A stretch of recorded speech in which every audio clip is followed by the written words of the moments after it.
Hey guys, this is Tiggy Maximus with Tiggy Maximus Talks, episode 209 on Spotify and YouTube.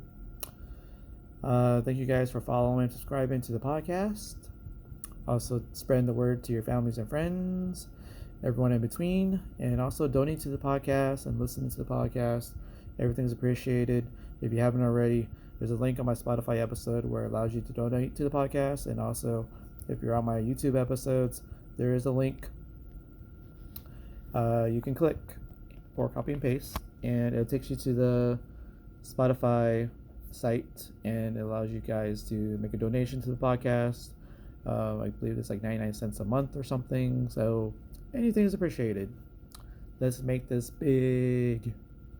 Well, guys, on this episode 209, I'm going to talk about one comedy show, the Chargers, and UFC 309. I gotta say,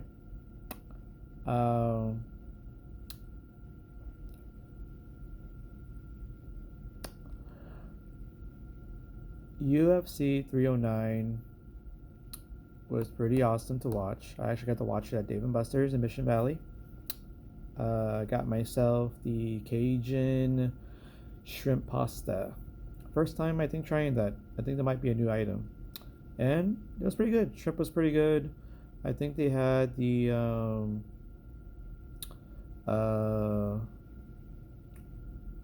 it's not spaghetti, not fettuccine, not Asia here.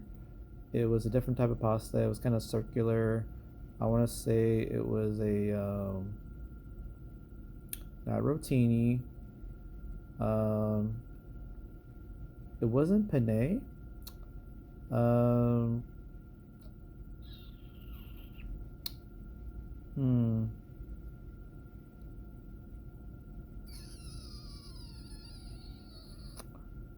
I wonder if it was supposed to be.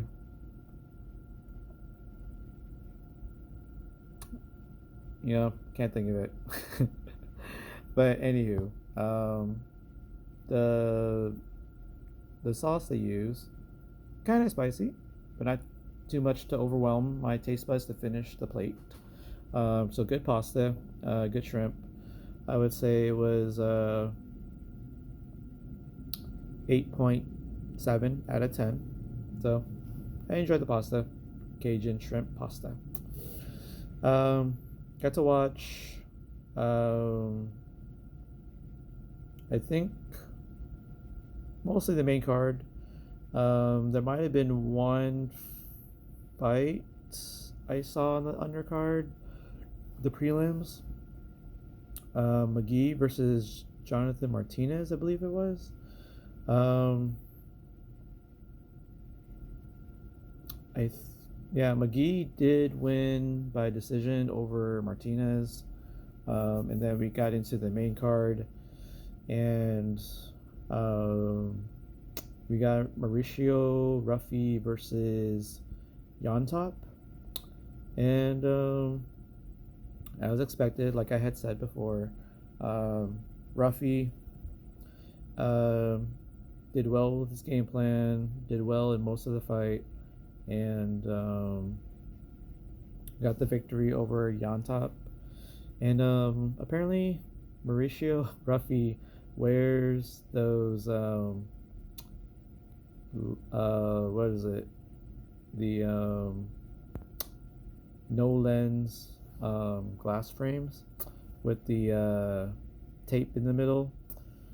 Apparently, he's gonna wear that for every single post-fight interview after a win. So that's gonna be his signature style now. So good win for Mauricio Ruffy. Next fight, I believe, on the card was Araujo. Araujo. I don't know why I keep saying Araujo. Araujo. She fought Karine Silva. It was a good fight. I would say back and forth. Araujo, I think she was doing pretty well from the distance. Kind of pretty much defended, fought off most of Karine Silva's attack. throughout the fight. Korean Silva did get some good looks in there. She got some good strikes in there and did pretty well herself. This one was pretty close to call, but Araujo, Araujo, she did well to get the decision victory, and honestly, could have gone either way. I'm happy either way. Next, we have Bo Nickel going up against Paul Craig. Talk about a clash of styles. Paul Craig, a submission specialist. His own big victory that I can think of was that he beat Ankalev with 1 second left with a submission. That was amazing because he was losing that fight and he got the one last second submission. That's the only blemish on Ankalev's record right now. And Ankalev is fighting for the light heavyweight championship against Alex Pereira, the champion. Next we have, Bo Nickel. There's a lot of hype behind him. He then fights a very quality opponent in Paul Craig. And I gotta say, Paul Craig made it hard on Bo Nickel to make any kind of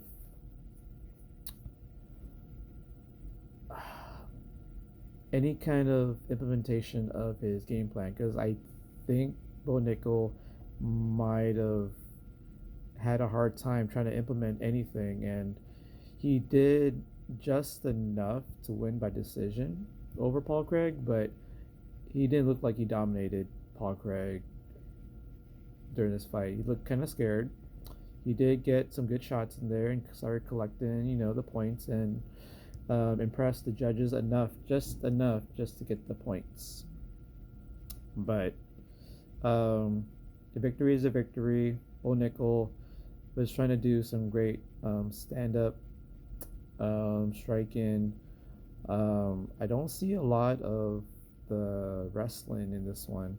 I must have missed it unless he just didn't want to go down there with Paul Craig. Because Paul Craig can pull off submissions off his back, so maybe it's probably best to try to attack him on the feet. And honestly, Bo Nickel didn't take a lot of damage, but he didn't impress me enough to think that he's a high quality contender other than just being a hype train. I know he wants to fight Chimaev, but I don't think he's ready for Chimaev. If Chimaev takes him down and they're going to try to out wrestle each other, Chimaev pretty much will beat him on the ground. And if they try to stand, I think Chimaev might actually hit him and might turn out the lights of Bo Nickel.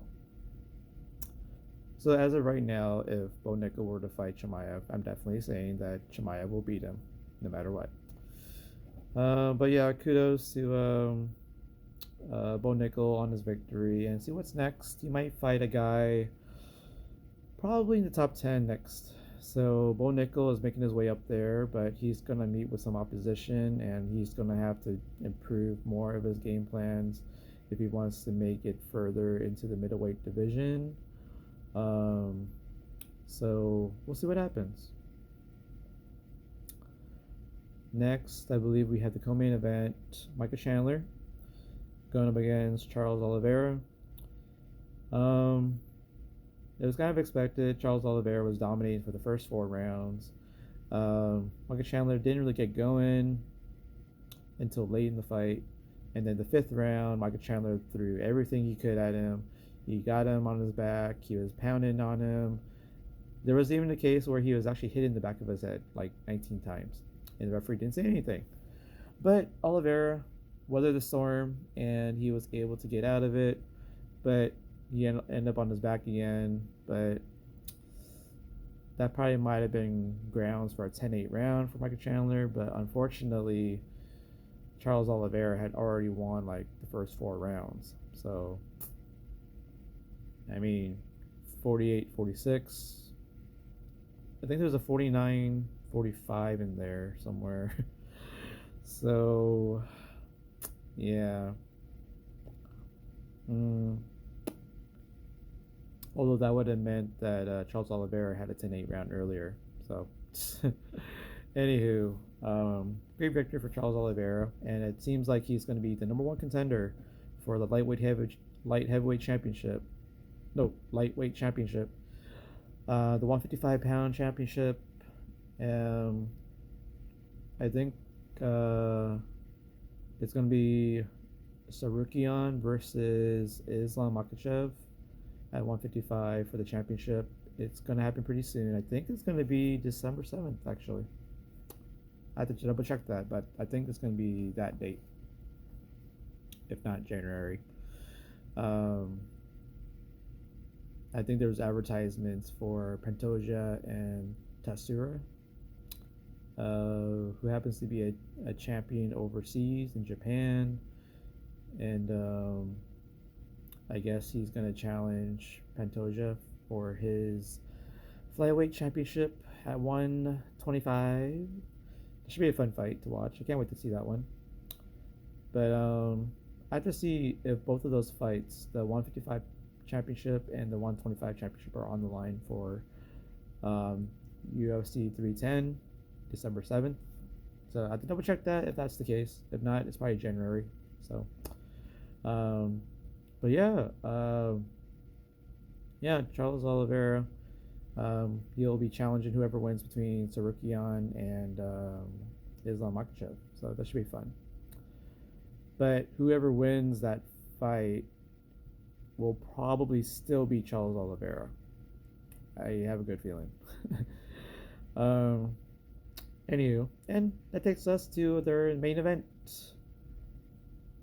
Johnny Bones Jones, your UFC heavyweight champion, going up against the heavyweight goat, Stipe Miocic. And I like the fight. It went kind of expected as I had hoped. Stipe got some good strikes on Bones Jones, but not enough to create major damage. Bones Jones is still elusive. He got away from Stipe when it was the right time and then reset himself. And of course, with all the punishment that Bones Jones was doing to the body, the legs, the face, the final sequence was Johnny Bones Jones, late third round, spinning back kick, gets the left side ribs of Stipe Miocic. And Stipe just collapsed to the canvas, and the following punches that came from Bones Jones, referee called it. Johnny Bones Jones, still your heavyweight champion of the UFC and the world. And he is what I call the GOAT of GOATs. And great performance.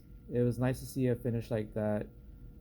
I usually don't like to see it when Bones Jones wins by decision. I really want to see him by finish, because I've known him to finish by he fights and he finishes his fight. Most of his fights he finished by finish, whether by submission or by TKO, KO.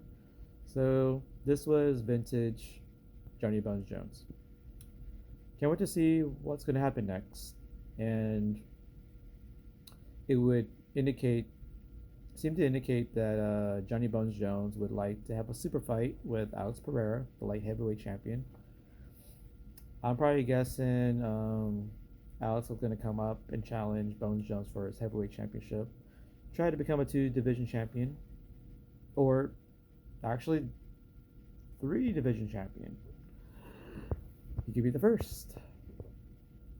Yeah, I think he will be the first if he beats Bones Jones.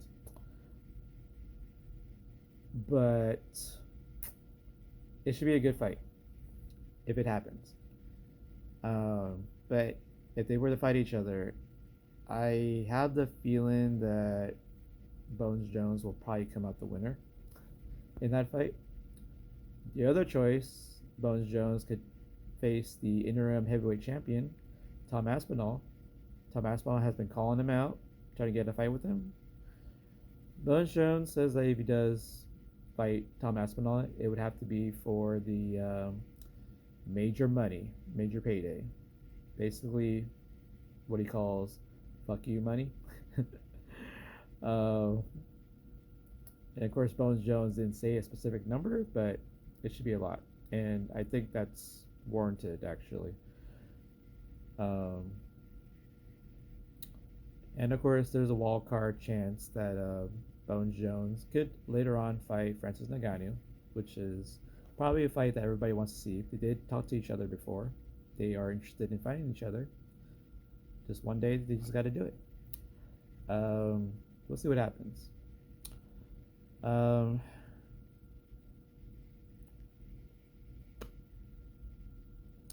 the Chargers got to play on Sunday Night Football against the Cincinnati Bengals. Um, Chargers won 34-27. They were ahead 27-6 at one point, and the Chargers were just clicking in all cylinders. Defense was doing pretty well, shutting down the Bengals, stopping the run game, stopping their passing game.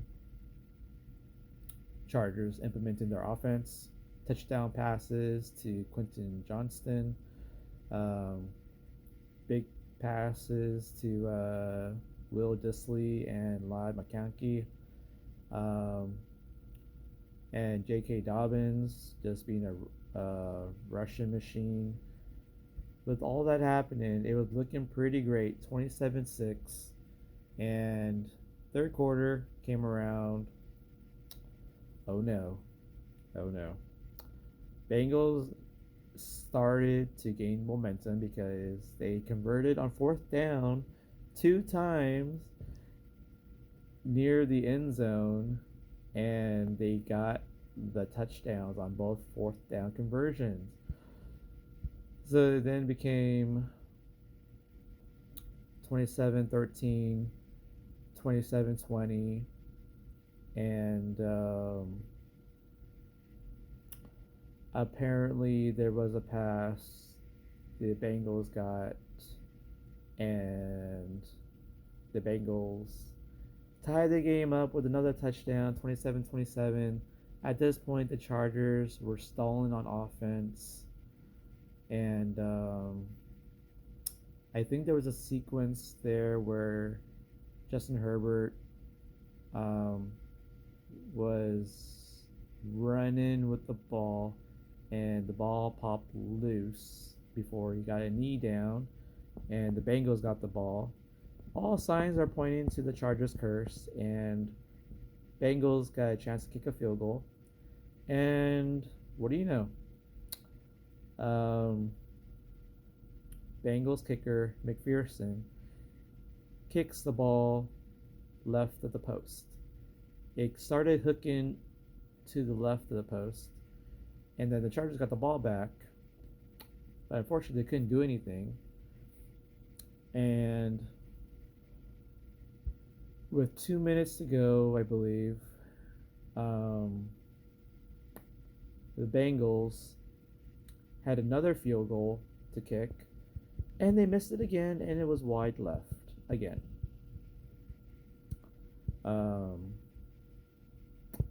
Then the Chargers got the ball back, but they went 3-and-out, and they only ran off like 15 seconds off the clock. So it kind of looks like, again, Bengals had another chance to do some damage, except the Bengals did not get close enough to a field goal, so they punted back to the Chargers. Chargers held, defense held, that was good.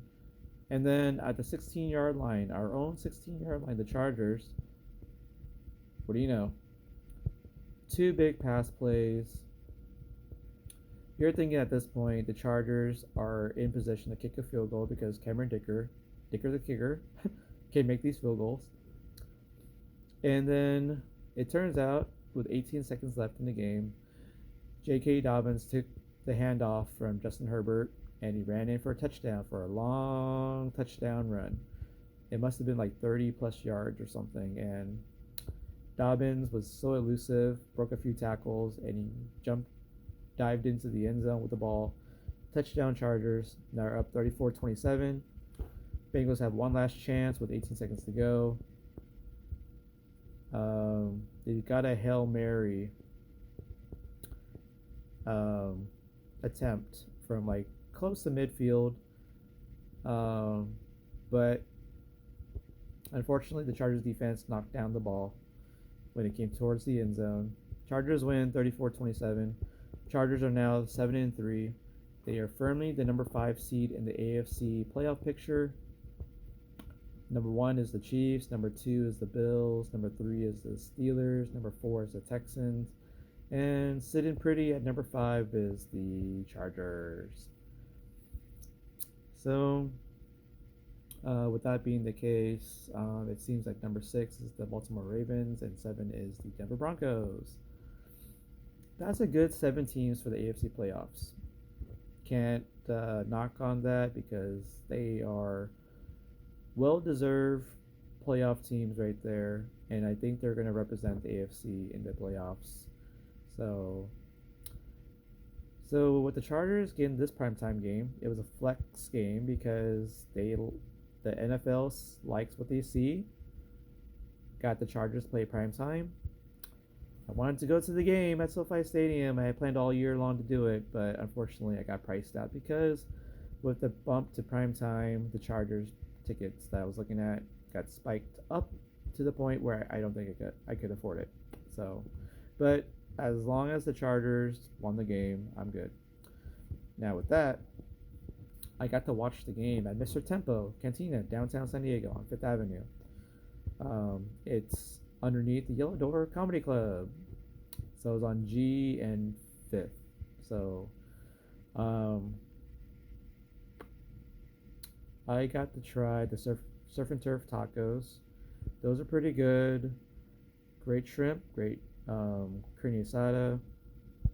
I liked it. I gotta say, there's nothing really bad about it. It might have been a little spicy though, but it was good. I want to say the surf and turf tacos at the Mr. Tempo for the Chargers game was 8.8 out of 10. Good stuff.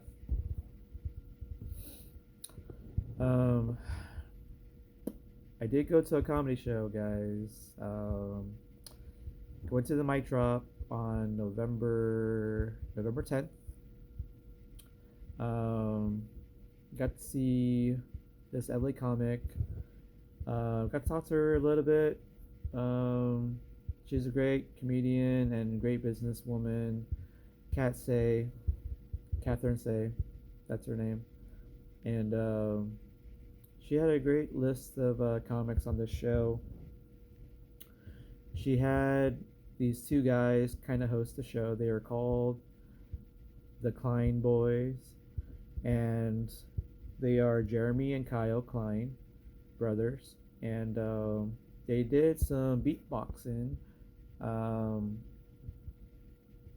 for their start of their show, and they took some topics from the crowd and they used it to beatbox, and they're very in sync with their beatboxing, so I was pretty impressed with that.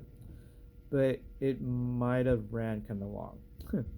And as fun as it was, but I think the crowd kind of died down and then kind of settled in. But they were funny. They incorporate some really good laughter in their beatboxing, so I like them. And they're cool guys after the show. So great job, guys.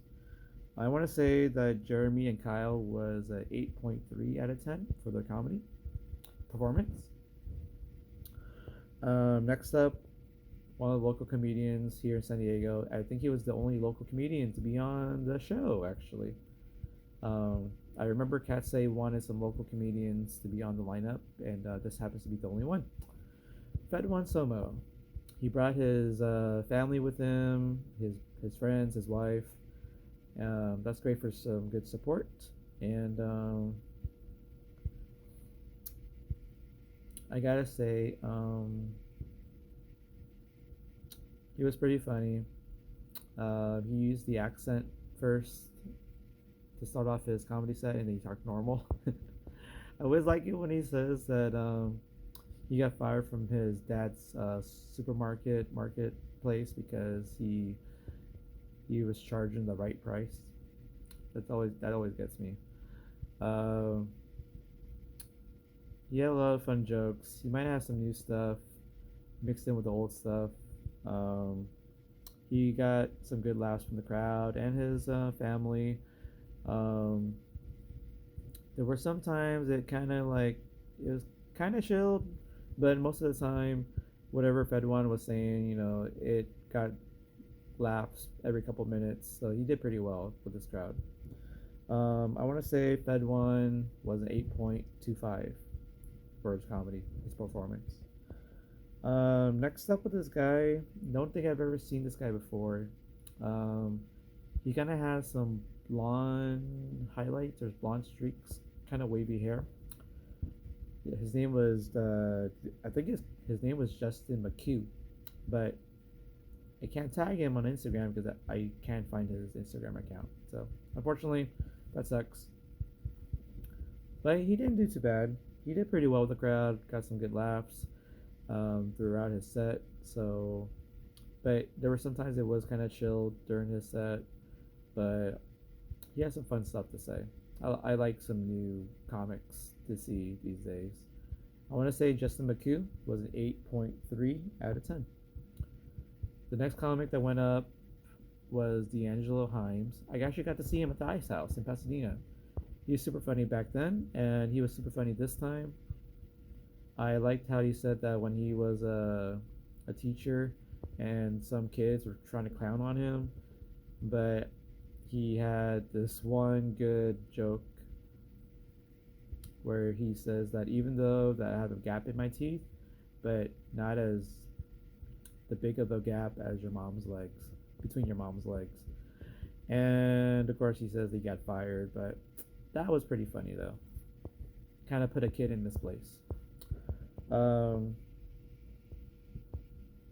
I think he was trying to do some crowd work, and he was trying to hit on this one lesbian in the front row, but it didn't work out. And I think he was trying to ask like, how does he talk to women at places, bars and stuff? But it just got so funny because of the responses these ladies gave D'Angelo. And I just really enjoyed it. So D'Angelo, I would say he was an 8.5 out of 10. The next guy to go up, I believe it was Parker Dean.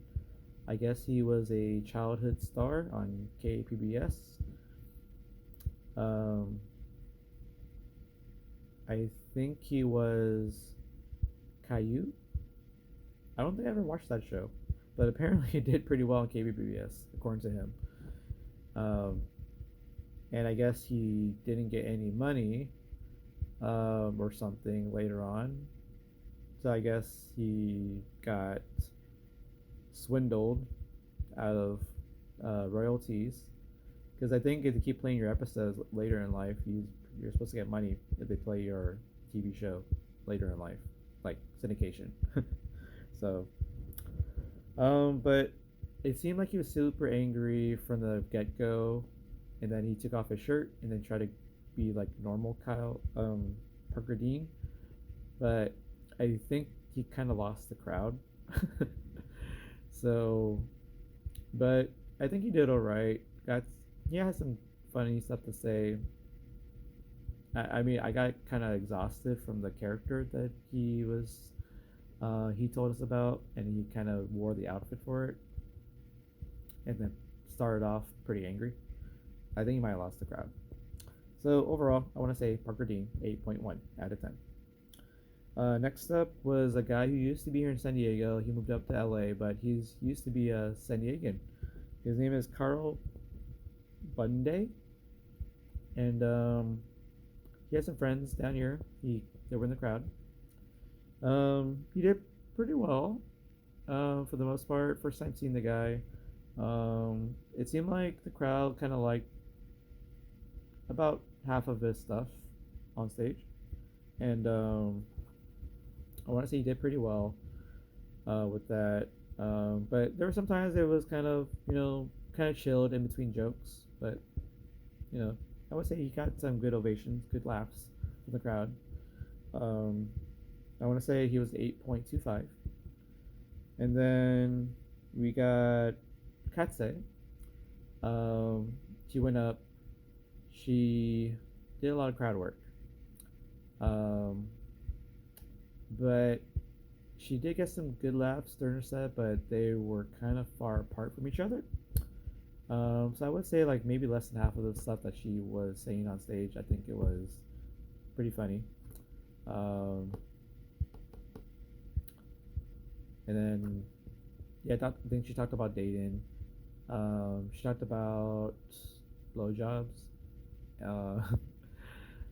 Uh, I think she talked about being like a one of those girls that holds the sparkler during like special occasions at parties and clubs. She was a club girl basically. Um, but overall, with the um, crowd work and some of her jokes that she did, and some kind of times that were kind of like chilled moments, but overall she did pretty good, pretty well. I would say she was an 8.4 out of 10. And the last comic of the night was Rob Cook. That was pretty funny. Um, he might have talked about dating, and I think the crowd liked him about as much as D'Angelo Himes. They were the two best guys of the night. I want to say that Rob Cook was a 8.5 out of 10. Overall, good show. I'm glad I got to see Katsay for the first time and got to talk to her a few months ago and got to finally see her perform. So kudos to everybody on the show, and come out and see everybody at a local club comic show near you. Well, guys, that's it for me. I'm getting pretty hungry. Hopefully, you guys keep listening. My next episode, I will talk about the comedy show I helped produce with Gumbo at the Mic Drop, and talk about the Kako show at Good Bar, Point Loma, and the headliner was Michael Harrison. Stay tuned, guys. I'll talk to you guys later. Booyaka, booyaka. You know the saying goes, boom. Tiggy Maximus, signing off, baby. All right, later, guys. Shama.